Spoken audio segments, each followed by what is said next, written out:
హనుమాను గురుదేవులు నాయద పలికిన సీతారామ కథ నే పలికద సీతారామ కథ.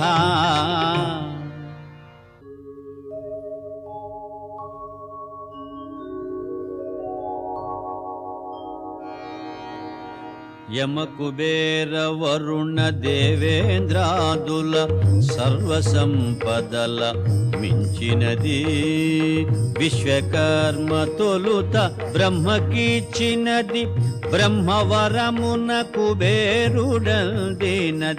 రావణుండు కుబేరుని రణమందు ఓడించి లంకకు గుని తెచ్చినది పుష్పకమను మహావిమానమది మారుతిగాంచను అచ్చరు పొందే.